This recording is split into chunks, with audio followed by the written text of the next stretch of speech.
August 31st, 1939. As the dark covers of a late summer night shadow the Central European landscapes, an automobile trundles along quaint silent streets of the small German town of Gleiwitz. Inside the car are seated a group of men dressed in military attire and clutching loaded guns tightly in their arms. The men sit quietly, stern expressions about their faces, with only the low hum of the car's engine and rumble of the tyres on the road to break the silence. Veering into view stands the looming mast of a radio station, upon which the car, now having reached its destination, grinds to a sharp halt.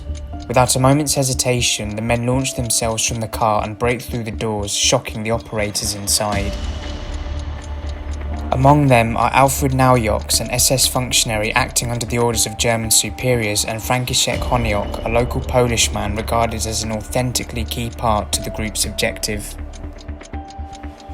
The German radio operators are led into the radio station's basement and locked inside, and now, undisturbed, the men fire a series of shots around the room and make towards the broadcast microphone.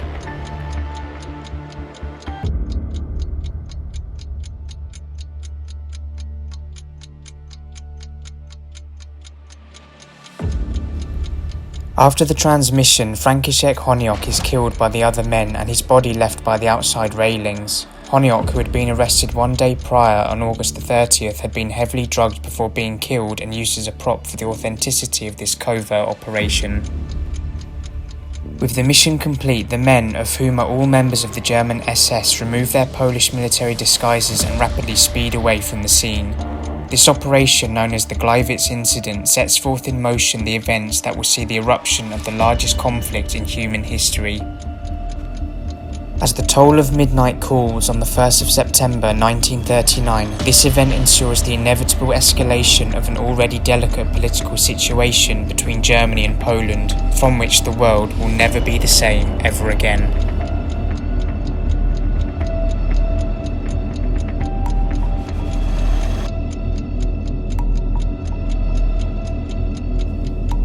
Alongside the events unfolding and leading up to the Gleiwitz incident, many other covert operations take place along the German-Polish border. On the 26th of August, 5 days previously, German agents disguised as civilians attack a railway station in the Jablunkov Pass and engage with Polish military units. This, along with as many as 21 other similar provocations, sees the last chances to avoid conflict wither out of existence. In the hours following the Gleiwitz incident, Adolf Hitler outlines a German ultimatum to the Polish government with a list of 16 demands to de-escalate tensions, ranging from the ending of oppression to Germans living within Polish territory to the return of former territories taken from Germany after the end of the First World War. However, before being given so much as a few hours to study or negotiate the terms of the ultimatum, Hitler formally orders the invasion of Poland in the early hours of the 1st of September 1939.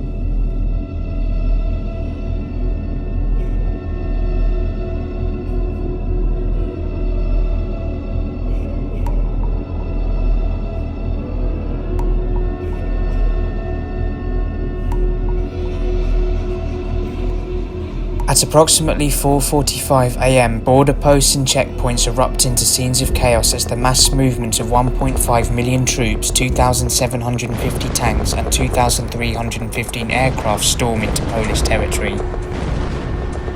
In the Baltic Sea to the north, the pre-dreadnought battleship Schleswig-Holstein opens fire on the Polish military transit depot in Westerplatte, whilst at the same time bombing campaigns carried out by the Luftwaffe begin devastating attacks on Polish cities.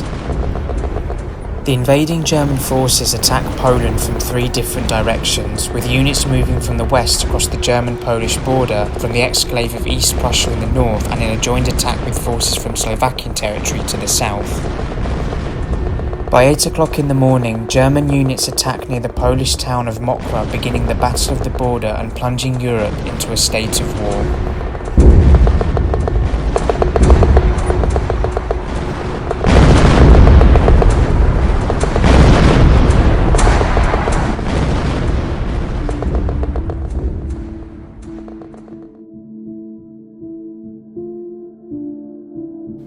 Most of the information we have of the Gleiwitz incident comes from the words of Alfred Naujoks, a member of the SS and man responsible for carrying out the attack on the radio station. At the Nuremberg trials, Naujoch stated that the operation was directed under the orders of Heinrich Müller, head of the Gestapo, and his superior, Reinhard Heydrich.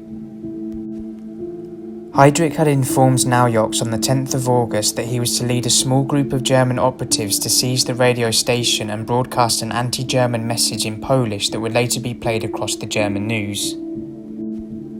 The result of this would give Hitler reason to begin hostile operations towards Poland, or as described to ministers in the Reichstag, pacification. The invasion plans had initially been scheduled for the 26th of August at around the same time as the Jablunkov Pass incident, but later delayed due to the formations of a new military treaty between Britain and Poland.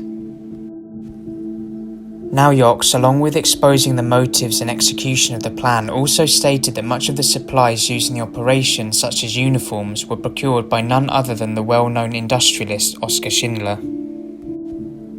Back in 1939, and long before becoming the humanitarian and saviour to hundreds of Jews that he's known for today, Schindler was a part of the Abwehr, the military intelligence service of Nazi Germany, something that would later prove useful in his efforts to save the working Jewish people in his factory.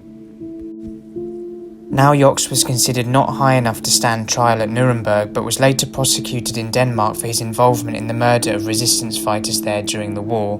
In addition to this, he was also alleged to have been involved in the arrangement of funds and supply of passports for former Nazis looking to escape Europe for South America. Naujoch died from a heart attack in 1966 in the city of Hamburg, where he had worked as a businessman following the end of World War II.